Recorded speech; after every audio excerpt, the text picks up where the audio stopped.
He dicho que la diferencia entre un licenciado y un doctor es un papel, y no me refiero al diploma, sino a estos.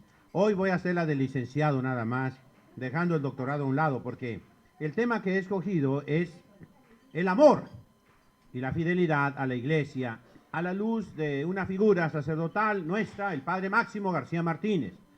Tendremos la conferencia y luego mostraremos el programa que ha sido elaborado por el Club Alfa Omega y las religiosas sobre esa figura de nuestro Padre Máximo que cumple un año y escasos días de haber muerto.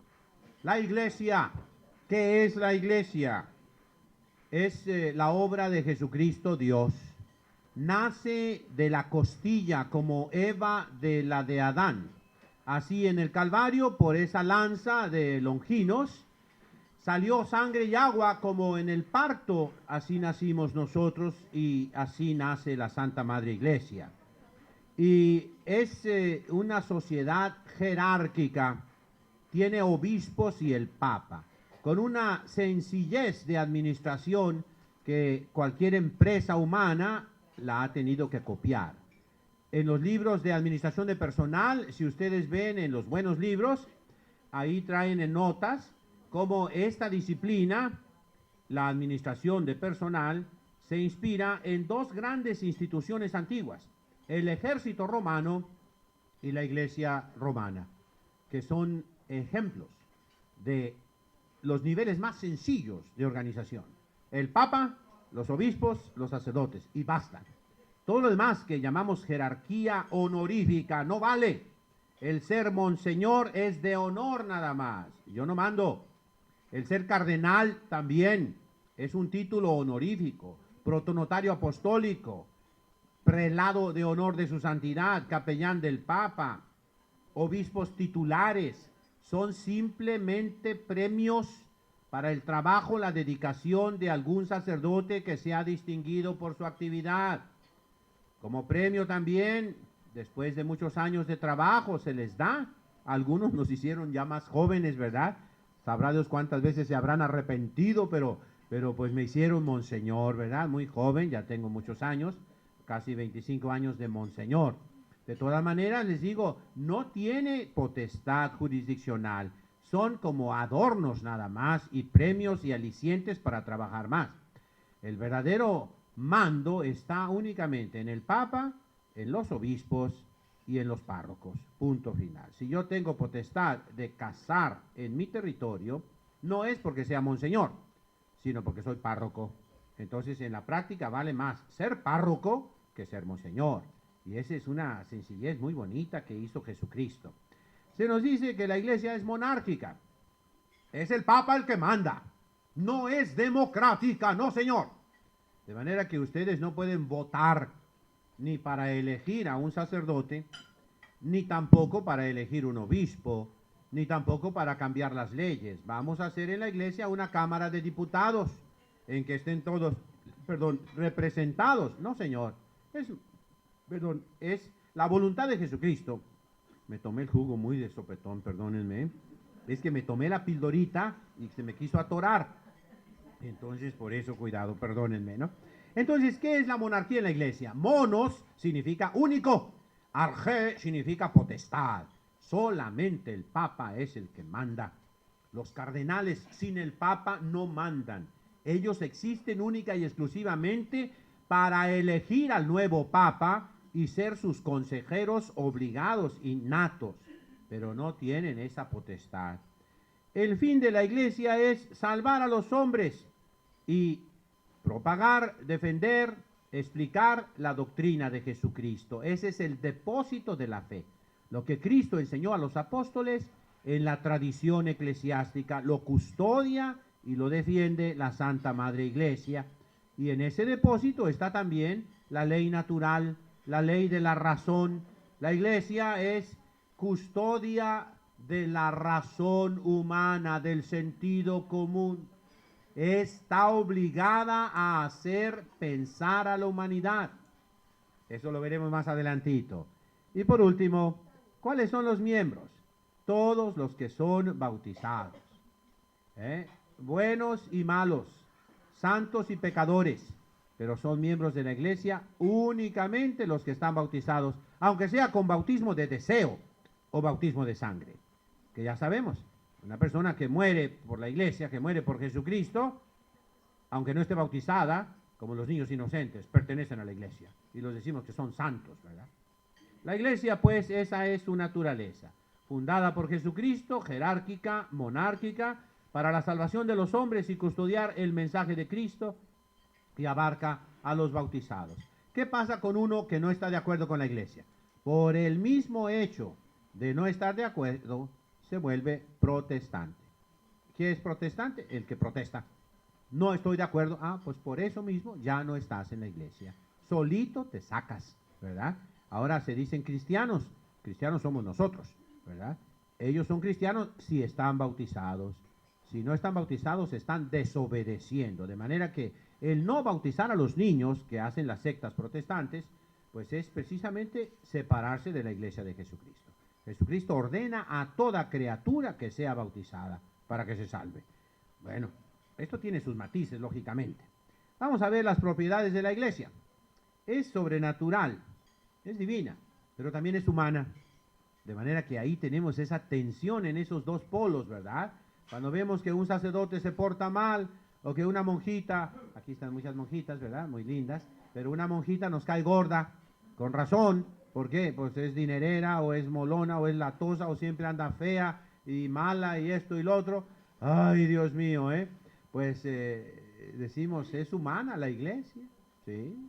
El Papa, tan humano es Juan Pablo II, que se murió, ¿eh? Si no fuera humano no se moriría el Papa, ¿verdad?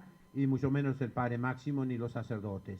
De manera que eso es importante que lo entendamos, ¿eh? El sacerdote también tiene hambre, también viste, también se cansa, ¿eh? Ayer fue miércoles de ceniza, me puse a confesar en la tarde sobre todo, y me llegó un sueño terrible, ¿verdad? Y estaba confesando, pero casi me caía de... Y qué bueno que yo fuera divino, ¿verdad? Que no tuviera necesidad de soñar. Y no, tenemos necesidad de dormir también. La iglesia es perpetua, nunca se va a acabar. Pero eso no significa que no vaya a desaparecer, por ejemplo, aquí en Tijuana, ¿eh? Como desapareció en San Diego. Ay, padre, en San Diego nunca ha desaparecido. No, como que no. Ve a San Diego y son grupitos pequeñísimos de iglesias y cada día desaparecen más. Ayer, miércoles de ceniza, yo les decía a las monjitas en la noche, vino menos gente que el año pasado. Sí. Y si algunos de ustedes recuerdan las iglesias cómo estaban el miércoles de ceniza, ahora ya no, ¿eh? Ayer en la mañana las monjitas vieron que había muchísimos testigos de Jehová alrededor de la iglesia en la mañana. ¿Para qué? Para abordar a las personas que venían a la ceniza, diciéndoles que es persecución, digo que es superstición. Ahora, yo no niego, que mucha gente viene al miércoles de ceniza no más por superstición, sino, no lo niego, sin embargo, es el pulso de la iglesia. Cuando los migrantes de Estados Unidos, la Border Patrol, quería agarrar ilegales, se iba a la iglesia de San Isidro el miércoles de ceniza y agarraba ilegales a morir. Después ya pidieron, ¿verdad? Hubo un encuentro que dijeron, por favor, ese día no sean ingratos, déjenlos, ¿verdad? Pero todavía por ahí andan en las iglesias. Es el día en que cachan más indocumentados, ¿eh? Bueno, la iglesia va a durar toda la eternidad hasta que regrese Jesucristo, sí, pero no necesariamente en los lugares, sino que donde sean fieles. Es inmutable la iglesia, no cambia. Juan Pablo II, Benedicto XVI están enseñando la misma doctrina de Juan 23, de Pablo VI, de San Pío X, de Pío IX, de León XIII, de todos los papas de la historia. Un poco más desarrollada, pero siempre en el mismo sentido. O sea, si vas hacia el norte, no vas a cambiar hacia el sur o hacia el este, no, sigues en el mismo sentido, con la misma sentencia, con el mismo sentir, con el mismo sentido. Eso es una cosa preciosa de la iglesia, ¿verdad? Es necesaria para la salvación la iglesia. Los que se salvan al menos por tener el deseo de pertenecer a la iglesia católica. Es visible y reconocible, como por las 4 notas, es una, santa, católica y apostólica. Esa es nuestra iglesia. El Padre Máximo, cómo hablaba tan bonito de estas notas de la iglesia. Es una porque es una sola fe. No creemos diferentemente, no. En Estados Unidos y aquí vamos a una iglesia y es la misma fe, el mismo credo, con sus variaciones, más ahora que hay tanto desorden y desobediencia, ¿verdad?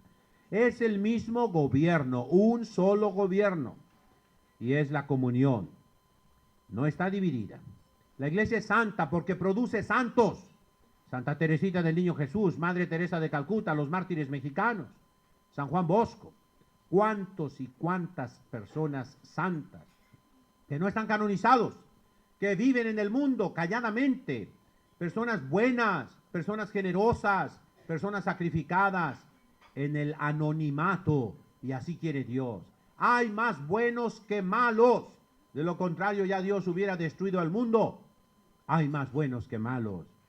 Es católica, ya sabemos, porque es universal, está en todas partes. Y es apostólica porque viene de los apóstoles. Y solo la iglesia romana posee estas propiedades. Cuando venga alguien de una secta, lo primero que tienes que ver es, oigan, ¿quién los inventó a ustedes? Testigos de Jehová, pues los americanos. Mormones, los americanos. ¿Quién inventó a los Krishnas? Los hindúes de la nueva era. ¿Quién inventó a los bautistas allá en Europa? ¿Quién inventó a los luteranos? Martín Lutero. A los calvinistas, Juan Calvino. Antes donde estaban no existían. De manera que es apostólica la iglesia porque viene desde los apóstoles. Ninguna otra secta puede decir eso. Por más que digan, son mentiras. E históricamente los descubrimos que están mintiendo.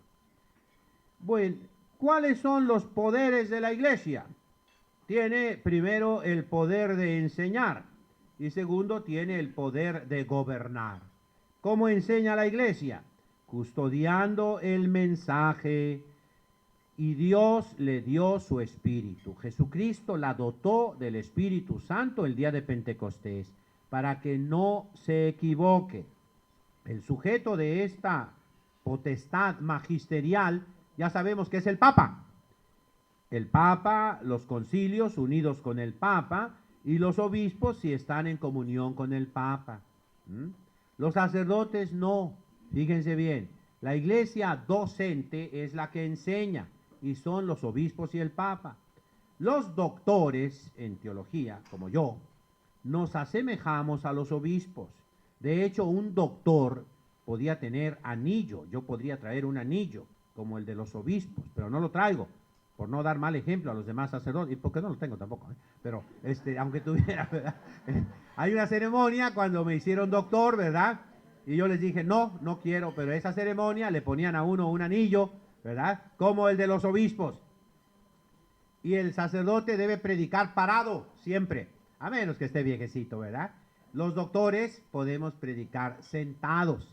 Yo no crean que lo hago por eso, sino porque a veces estoy bien rendido y cansado, ¿verdad? Pero es como el obispo predica sentado normalmente, desde su cátedra. De hecho, hoy se celebra la cátedra de San Pedro, ¿verdad? Tu es Petrus, et super hanc Petra me edificabo ecclesiam mea. Cuando lo cantan las monjitas, yo acá siento en mi corazón, porque me crié en Roma, a la sombra de San Pedro, allí 12 años, toda mi juventud, ahí viendo al Papa 2 veces por semana, el domingo a las 12 y los miércoles en la mañana, y cuando no podía por las clases, pues leía en el periódico todos los discursos del Papa. Así es que eso es la iglesia en el sujeto del poder, que es el Papa. ¿De qué se trata en la iglesia? ¿Cuál es su objeto? La fe y las costumbres, o sea, el dogma y la moral. Y lo ejerce con las definiciones que da la iglesia en los dogmas. Lo ejerce con el magisterio ordinario, la enseñanza continuada de la iglesia. Los que me escuchan en radio, a ver, levanten, ¿quién me ha escuchado en radio? No sean malos. Oh, muy poquitos. A ver las monjitas, ni ustedes siquiera. Ah, bueno. Gracias. Escúchenme, a las 9 de la noche, 14:20 AM, Radio Montemaría, los martes, los jueves y los domingos. Hoy jueves tengo a las 9 a las 11. Quédense ahí ya en la cama, aunque quieras, hombre. Y ahí me telefoneas desde la cama, diga, anónimo entre las almohadas, y dices las preguntas, ¿verdad? Pues bien, hablábamos, por ejemplo, de la doctrina de la iglesia en la cuestión médica. No es lícito el utilizar los embriones, matarlos para que los millonarios puedan curarse y sacrificar 14, 15 embriones para que una señora millonaria pueda tener un bebito y matamos a los demás, ¿verdad? Matar para que el hijo de un ultramillonario pueda curarse y en cambio al niño chiquito allá en Mexicali que aparezca en las calles con un manojo de dólares pero que le falte un riñón. Eso no. La iglesia pues tiene obligación de poner las cosas en su punto, digan lo que digan los gobiernos de la tierra, ¿verdad? La iglesia pues tiene esa potestad de enseñanza y se le tiene que entender. La iglesia obliga a razonar. Nunca la iglesia nos va a imponer algo que vaya contra la razón. Y de hecho, todos los argumentos que nos da sobre la dignidad de la persona humana, sobre la propiedad privada, sobre el papel del gobierno en todos los países de garantizar los contratos y la justicia, están basados en la razón. La iglesia nos pide, piensa, razona. Ese es el mensaje continuado de los sumos pontífices. Tiene una potestad, decíamos, de gobierno la iglesia. Por su naturaleza, esa es la que le dio Jesucristo a los apóstoles. Va para la salvación de las almas y para conservar toda la fe que es necesaria para salvarnos. Y esa iglesia tiene una potestad absoluta y directa en materias religiosas. Y en las materias temporales, al menos tiene potestad indirecta. De manera que la iglesia sí se tiene que meter en la política de principios, no en la política de partidos, no en los manejos. Independiente de la potestad, y también la iglesia tiene pues su propio orden jurídico. La iglesia tiene una extensión sobre buenos y malos, sobre reyes y príncipes, sobre presidentes de república y gobernadores, sí, sobre las naciones, la sociedad civil, la familia, la educación. La ley de la iglesia invalida las leyes injustas. Sí, señor. La iglesia nos dice claramente, por ejemplo, Hitler dice que se mueran los feos, todititos los feos. Bueno, la iglesia dice, esa ley no vale. Esa ley no vale. Y ni modo, Hitler, aunque te enojes, y vale para todos los gobernantes de la tierra. Hagan las leyes que les dé su regalada gana, pero si van contra la ley de Dios, contra la ley natural, no valen, no obligan. Y eso lo dice la iglesia y se expone lógicamente a que nos corten la cabeza a medio mundo. Pero yo no estoy criticando ninguna ley, estoy dando principios generales a nivel mundial, no a nivel de una nación nada más en particular. Entonces, lo principal del gobierno de la iglesia es los sacramentos, el tesoro que dio Jesucristo. Y ahí entra los matrimonios, el hacer obispos y sacerdotes, el cuidar a los religiosos y religiosas, la predicación, las indulgencias, las fiestas, los estudios de la iglesia, la Sagrada Escritura, la educación religiosa. Ahí entra la iglesia. Es en la esfera del alma. Así como la sociedad civil es el cuerpo de la humanidad, la iglesia es el alma, es el espíritu que lo vivifica. Y debemos de haber pues esas relaciones. Vamos a ver ahora las relaciones de la iglesia con el Estado. En primer lugar, la iglesia es independiente. El poder civil no le da ningún derecho, sino que se los reconoce, ¿verdad? ¿Cuál es el Estado totalitario? El que regala derechos, otorga derechos. Y no, el Estado simple y sencillamente reconoce los derechos. Es como si tu vecino de un lado tiene un terreno y tú te metiste 1 metro. Y entonces van a la autoridad, me parece que es en catastro, ¿verdad? Vienen ingenieros a medir y te dicen, regrésale a tu vecino este metro, ¿verdad? Y entonces tú vas con tu vecino y le dices, oiga, señor, le vengo a regalar 1 metro de terreno. ¿Qué te responde? Tú no me estás regalando nada. Este es mi derecho. Yo ya lo tenía. Tú nada más me estás reconociendo mi derecho, ¿verdad? Y es lo mismo en otro sentido acá en la iglesia, ¿verdad? La iglesia reconoce al Estado, ¿eh?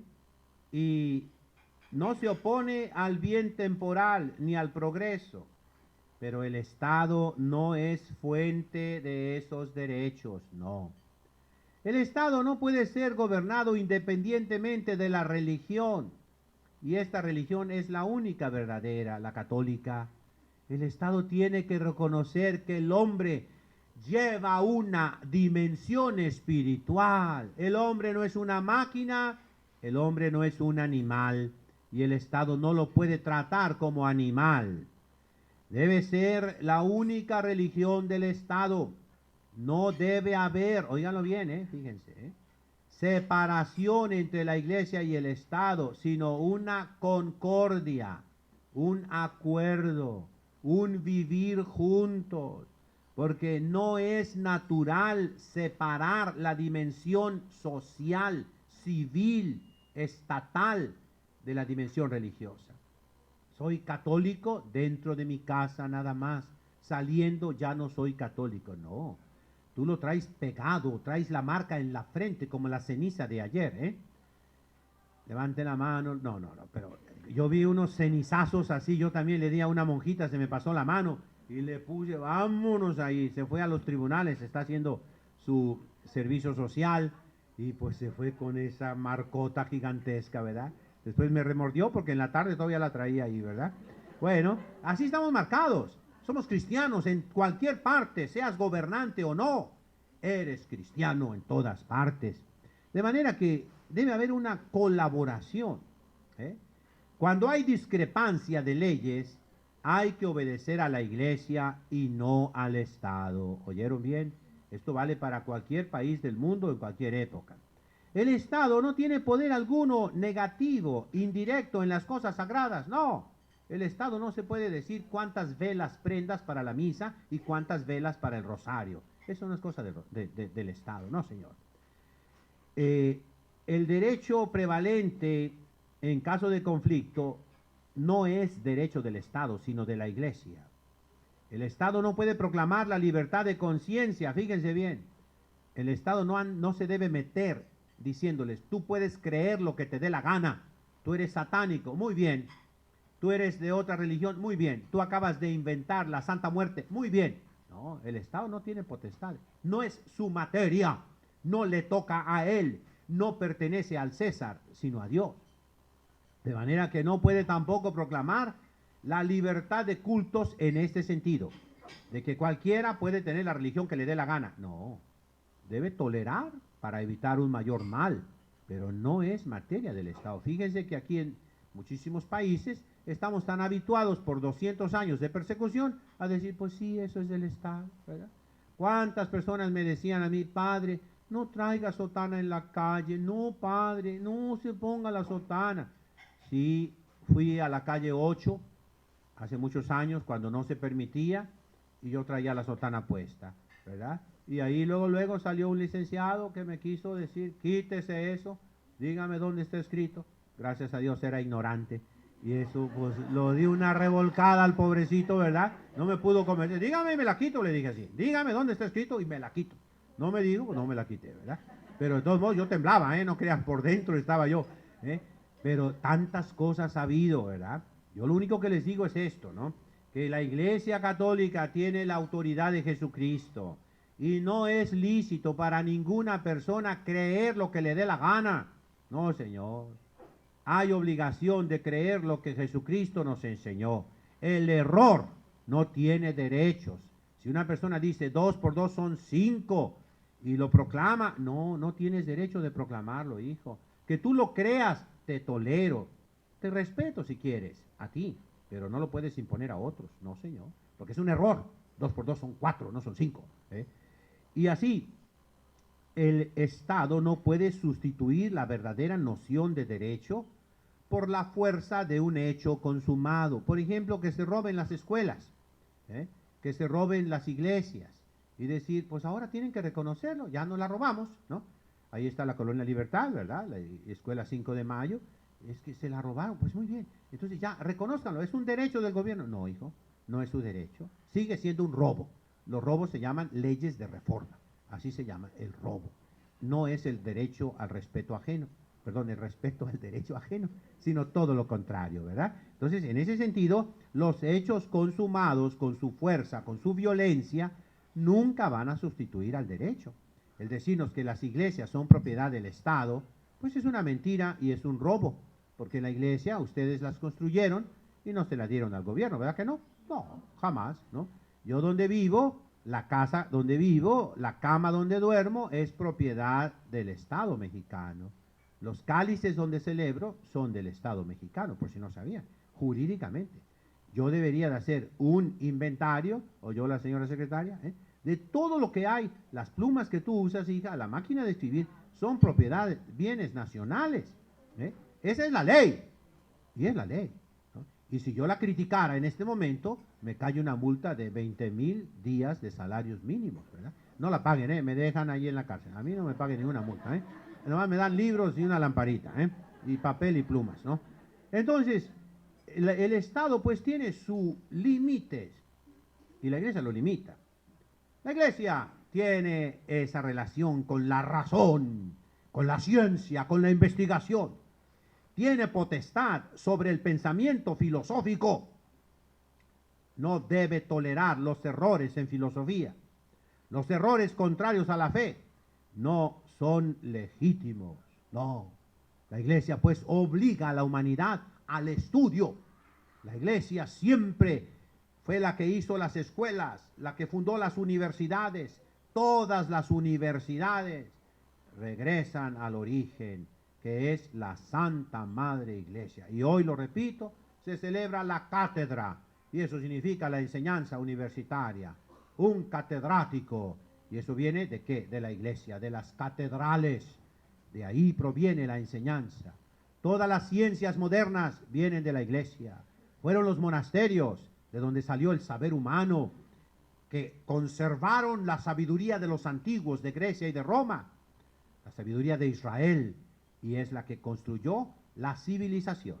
Nomás hay una civilización, y es la civilización católica, basada en Roma. Les decía yo por radio la diferencia que hay entre las iglesias orientales y la iglesia romana. Es una diferencia esencial en cierto modo. San Pedro estuvo en Antioquía, que era la capital de la parte oriental del Imperio Romano. Ahí estuvo muchos años como obispo y organizó a los judíos que sí creyeron. Por eso los obispos traen el gorrito judío. ¿Por qué? Porque muchísimos judíos se convirtieron y sí aceptaron a Jesucristo. Y de ahí salieron los ritos orientales que los fundó San Pedro. El rito siriaco, el maronita, muchos habrán oído de los libaneses. Aquí hay un sanatorio Senabil, léanlo al revés, ¿cómo dice? Libanés, ¿verdad? Son libaneses, buenos o malos, pero son católicos, son maronitas, son melquitas. Aquí cruzando la frontera, en el Cajón, en San Diego, hay cerca de 30,000 caldeos. Hacen unos caldos ricos, No sé, no es por eso. Los caldeos, los asirios, los siriacos, los arameos, fueron fundados por San Pedro y son los antiguos judíos. Ellos usan el arameo, usan las lenguas orientales. En Egipto, los coptos fueron fundados por San Marcos, discípulo de San Pedro. Y después San Pedro, una vez habiendo terminado ese trabajo, se trasladó a Roma y fundó, junto con San Pablo, el rito nuestro, el rito romano, que es el rito, diríamoslo, imperial. El imperio no es lo mismo que un reino. Los reinos son particulares, son nacionales en cierto modo, como los ritos orientales. En cambio, Roma es el emperador, y el emperador está por encima de los reyes. Esta noción algo se puede entender en las Naciones Unidas, que en cierto modo están por encima de los gobiernos de la tierra. Pero eso lo tiene la Santa Sede. El Papa está sobre todas las naciones. Y así pues la Iglesia contribuyó a la cultura. La Iglesia pues nace de Cristo. Cristo es su fundamento, su cabeza, su gloria. Cristo es su maestro y su pastor. Y la Iglesia es el cuerpo de Cristo. Ella sufre, redime, ella ofrece el sacrificio de salvación. La Iglesia es la esposa, Jesucristo es el esposo. La Iglesia es el cuerpo místico en el cual cada uno de nosotros somos un órgano vivo. La Iglesia es la casa de Dios, el corralito donde se meten las ovejas, el campo de Dios, la viña, la vid, la edificación. Es la familia de Dios, el tabernáculo, el templo. La esposa que se adorna y engalana es nuestra madre aquí en el destierro. La Iglesia, pues, somos nosotros. Y en este momento tan difícil, están surgiendo santos y santas. Cuando más dificultades hay, es cuando se demuestra más el arrojo, la esperanza cristiana que vence los obstáculos. Y es por eso que en este tiempo de revoltura en que todo parece que se desbarata, es cuando están surgiendo esas muchachas que ven aquí. Estos muchachitos que comienzan, que quieren dar, ¿qué cosa le quieren dar a Dios? ¿Qué cosa? Su vida, ¿oyeron? Su vida entera, para toda la vida.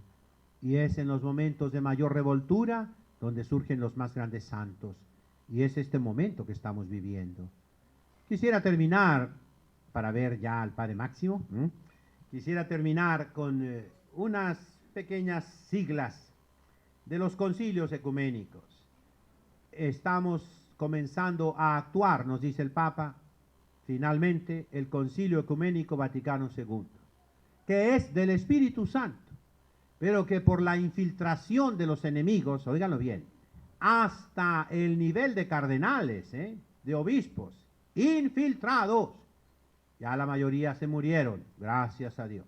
Yo conocí muchos, pero enchuecaron las cosas, pusieron a propósito palabras ambiguas que se pueden interpretar de dos maneras. Eso es el ambiguo. Ambo significa dos cosas. Ambos juntos a la par, en dúo decimos, ¿verdad? Por ejemplo, dice en la Lumen Gentium, aquí hay personas que estudian en Edoctus, ¿verdad? La Lumen Gentium es el documento del Vaticano II sobre la Iglesia. Y tiene una palabrita, dice, Regnum Dei subsistit in Ecclesia Catholica. El reino de Dios subsiste en la Iglesia Católica. Esa palabra subsiste fue escogida a propósito, con maldad, por los enemigos. Se debatió mucho, ganó pues la astucia de ciertos sacerdotes y obispos que andaban por ahí metidos. Todos hemos oído hablar de Hans Küng, sacerdote. ¿Cuántos sacerdotes ha habido herejes, cismáticos? ¿Cuántos obispos ha habido? Pero ningún papa jamás. La Iglesia es infalible, el Papa no se puede equivocar en eso, está asistido por el Espíritu Santo. Pero muchos obispos sí. Acuérdense lo que dice el diablo. Algo es algo, dijo el diablo, y se llevó un obispo. Eso es lo que dice, es el dicho mexicano malvado, ¿verdad? Algo es algo, y se llevó un obispo, ¿verdad? Bueno, así también Nestorio fue obispo, los nestorianos. Hubo muchísimos patriarcas de Constantinopla y obispos anglicanos que traicionaron la fe de Cristo, que traicionaron a la Iglesia, y por eso ahora, ya vieron ayer, me mostraron las noticias, ¿verdad? Una mujer mexicana, ya la hicieron, según eso, dizque sacerdotisa acá en California, pero es de los anglicanos. Esos no son sacerdotes, esos son mentiras. No son sacerdotes, por más que se digan, están separados de la Iglesia, no tienen esa potestad, no consagran el cuerpo de Cristo. Son comedias, ¿verdad?, de los enemigos de la Iglesia, caricaturas, y que están haciendo ¿qué?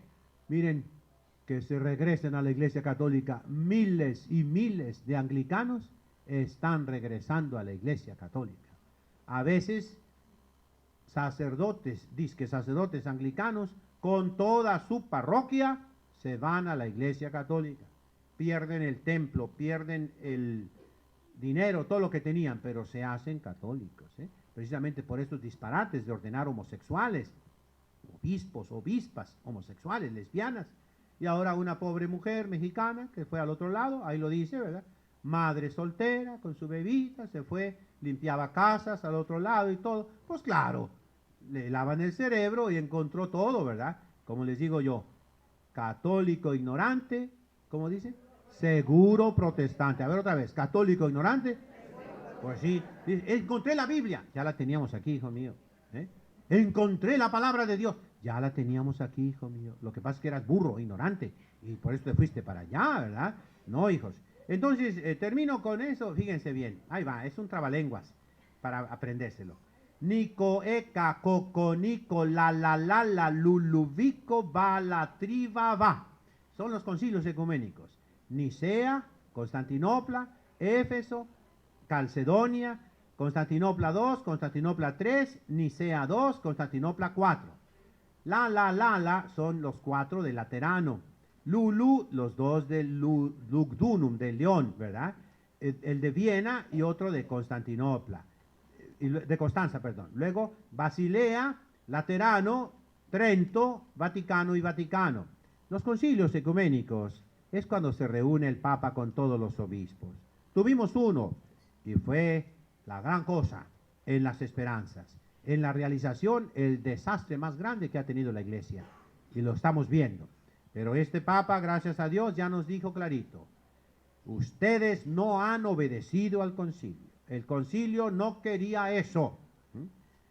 Hoy recibí la revista de los combonianos, Esquila Misional, y vienen las monjitas en África, vestidas por ningún lado, sin hábito. La iglesia exige a las religiosas el hábito, al sacerdote la sotana larga, no el cuellito nada más. Nadie obedece, pero poco a poquito la iglesia va tocando la fibra del corazón. Amas a Jesucristo, obedece a tu iglesia. Y el Padre Máximo, con su severidad, recordémoslo, ¿verdad? Obedecer a la iglesia. A él se le dijo, quítese la sotana, se la quitó. Sus superiores se lo dijeron, como a las hijas del Espíritu Santo del Colegio La Paz de aquí de Tijuana, me lo contaron ellas mismas hace años. Padre, todas traíamos hábito, los antiguos de Tijuana las recordarán, eran 55 monjitas ahí en la calle Segunda, con sus hábitos hermosísimos y todo. Llegó la superiora general, la Madre Ana María, y les dijo, el Santo Padre quiere que se vayan al salón de belleza todas ahorita en este momento. Así lo dijeron, ¿eh? Y todas se quitaron el hábito, anduvieron comprando ropa allá en la Ciudad de México y al salón de belleza que les remendaran sus greñitas. Obedecieron. Pero ¿quién se equivocó? La superiora. Muy mal hecho, porque el Papa nunca dijo eso. Pero le lavaron el coco. Y así al Padre Máximo le dijeron, quítese la sotana. Ahora él me dijo a mí, mira hijo, yo no me la pongo por penitencia de mis pecados. No la merezco. Por eso no se la ponía. Pero cuando fue joven, los que lo conocieron saben, siempre traía sotana. ¿Y la traía dónde? ¡En la calle! De manera que ahorita nos preparamos, pues, para ver, para contemplar esas fotografías y recuerdos bellos y hermosos de nuestro Pater, del Padre Máximo. Pido que vengan aquí rápido. La iglesia, al que nos enseñó a amar a la iglesia, el Padre Máximo.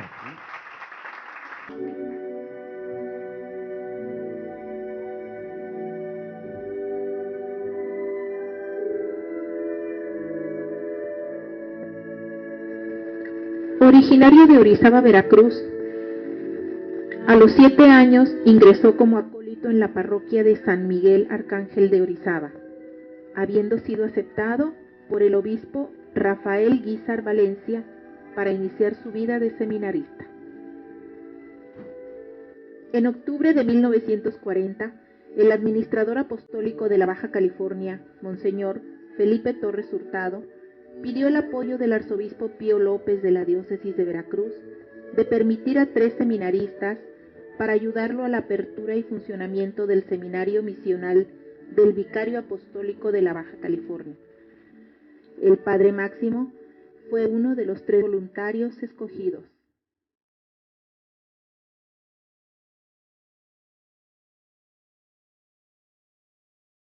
En el año de 1943, el 17 de abril, le correspondió el honor de ser el primer sacerdote ordenado en Baja California.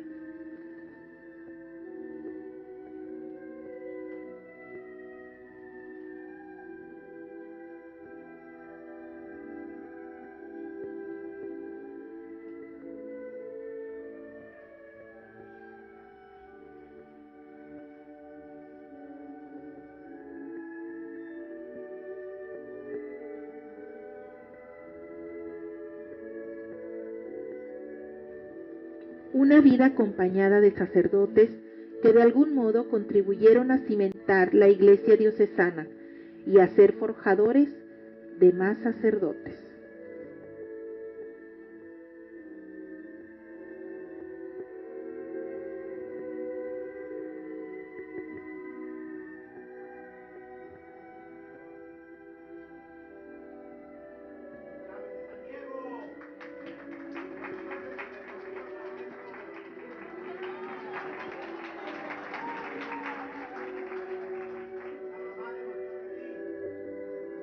Fue sacerdote en Ensenada de 1943 a 1944.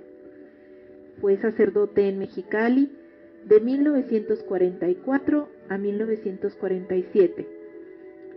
Fue sacerdote en Tijuana de 1947 al año 2006. Un sacerdote de Cristo, un pastor vigilante, un hombre de acción y lucha.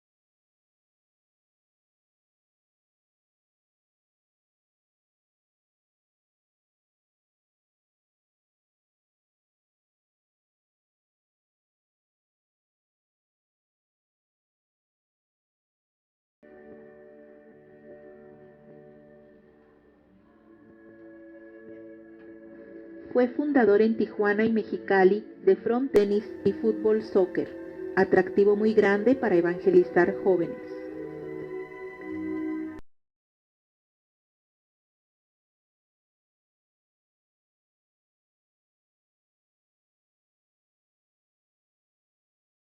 Durante los años que estuvo en la ciudad de Mexicali, le correspondió la organización de la Juventud Católica Femenina Mexicana, la Congregación Mariana de Pueblo Nuevo, la Acción Católica de Jóvenes Mexicanos, la Unión Femenina Católica Mexicana, la Unión de Católicos Mexicanos, la Adoración Nocturna.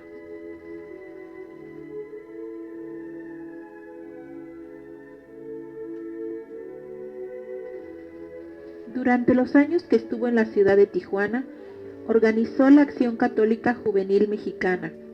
Fue también fundador de clubes sociales católicos de señoritas, como el Temis, Darnier, Delta, Vesta, y de clubes sociales católicos de varones como el Pegaso, Seventín, Grecos y San Agustín.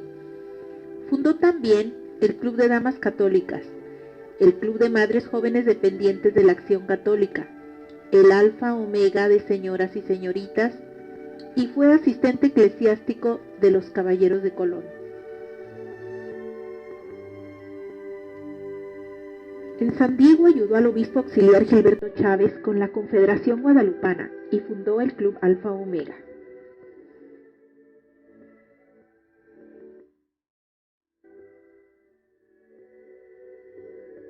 Desde 1992 con el vigor y el entusiasmo de siempre, funge como copárroco en la parroquia de Santa Cecilia, conviviendo con los diferentes grupos.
Construyó una iglesia en la colonia Altamira, la capilla del Rosario en la colonia Roma, el templo de San José Obrero y de María Auxiliadora en la colonia Herrera.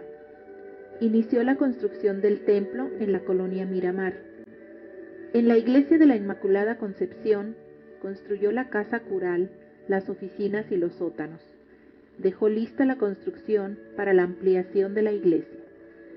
Construyó la capilla a San Rafael Guízar Valencia, su sueño.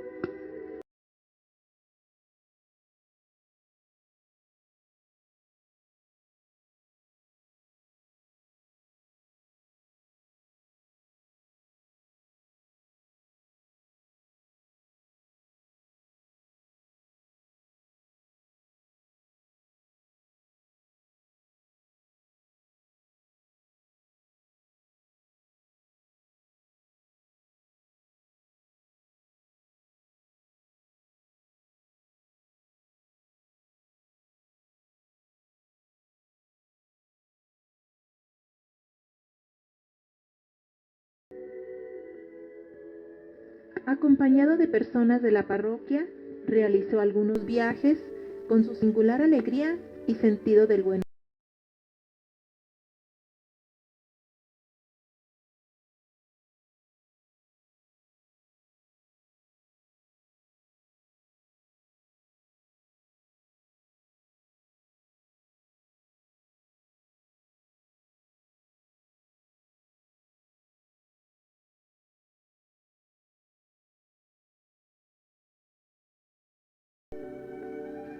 En compañía de las religiosas ecuménicas de Guadalupe, fundadas por Monseñor Isidro Puente Ochoa, convivió en ocasiones como maestro, otras como padre y otras veces como amigo.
Muy ilustre pueblo que se Puente Ochoa,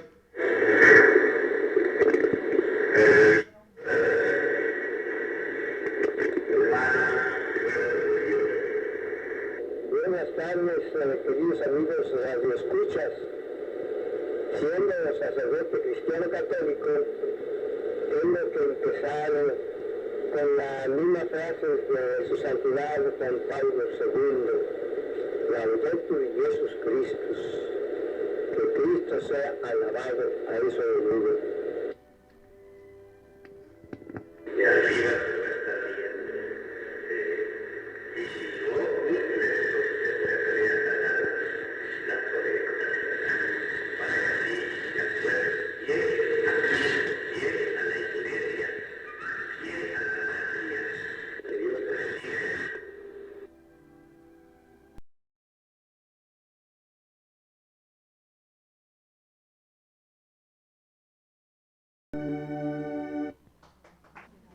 Como ven ustedes en la práctica, el amor a la iglesia de un sacerdote que dio su vida entera a Jesucristo y a su esposa, que es la Iglesia Católica.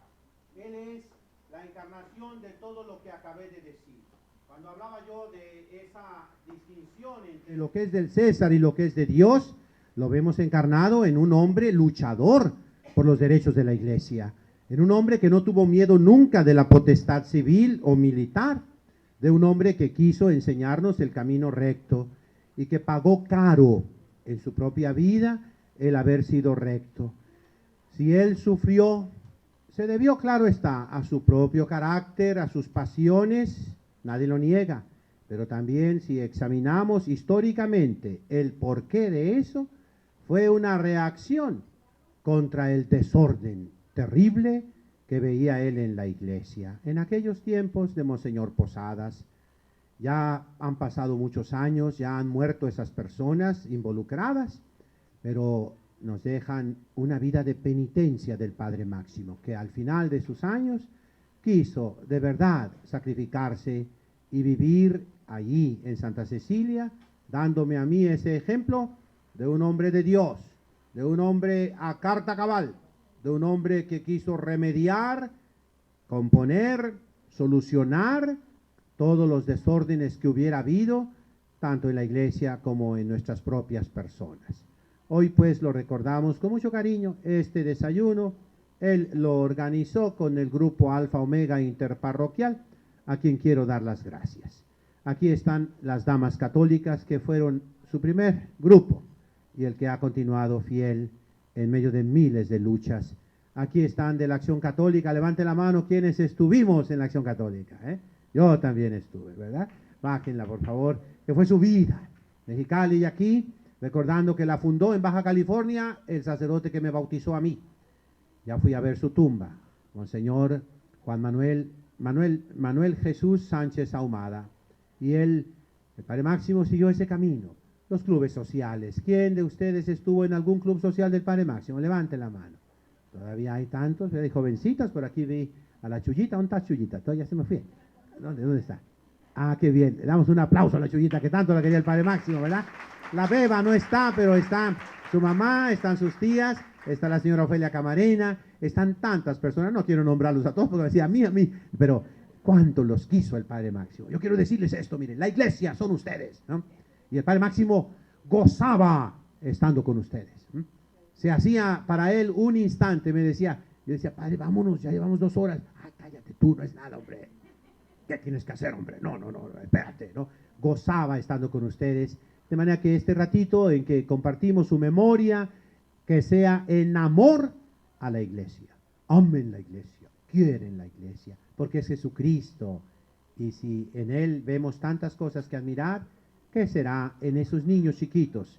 Hoy trajimos unos güeritos por ahí está Roberto, mi guardaespaldas, y es ahora mi chofer y mi mecánico, mi secretario, ¿verdad? Esos muchachitos que son la esperanza, y esas muchachitas, esas jovencitas religiosas, que son lo más hermoso que tiene la iglesia, la flor que ustedes le dan a Jesucristo. De manera que ayer, por ejemplo, en la limosna, escuché una palabrita, ellas predicaron, yo estaba confesando, eso no pueden hacer ellas. De manera que es muy justo que ellas den los sacramentales y yo dé los sacramentos. Los sacramentos son de más categoría, es el perdón de los pecados. Me cayeron dinosaurios, ayer cayeron dinosaurios gordos. Y gracias a que las monjitas estaban ellas imponiendo la ceniza y predicando. Pues bien, una de ellas decía, miren la limosna que dan. Miren, ahí hubo un error de pedir la limosna entrando luego, porque la gente, ay, dice, mira nomás. Pero no, era por lo práctico, de todas maneras el año que entra de otro modo, ¿no? Más doradita la píldora, por favor. Pero decían ellos, miren, tú no puedes recoger en tu casa a los huérfanos. Tú no puedes llevarte un leproso a tu recámara. Tú no puedes hacer tantas cosas. Lo hacen las religiosas en nombre tuyo. ¿Y con qué? Con tu limosna, con tu dinero. Todo eso, pues, como les digo, es el amor a la iglesia, que es Jesucristo, que ahorita está crucificada, pero va a renacer. Y va a renacer en la medida en que ustedes la amen, la quieran. Por eso esta cena, este desayuno, es que le ordené al sol que se tapara, Y como tengo a San Isidro, ¿cómo dice? San Isidro Labrador, ¿qué? Ah, pues ahorita le dije al revés, por favor, pon el agua para que llueva y quita el sol por la película, ¿verdad? Entonces, amen mucho a la iglesia, quiéranla. Ese es el mejor pago que podemos hacer por una vida sacerdotal como el Padre Máximo y tantos otros que estamos dando la vida, ¿verdad? ¿Cómo se les paga a los sacerdotes? Amando ustedes la iglesia, queriéndola, porque es Jesucristo. En nombre del Padre, del Hijo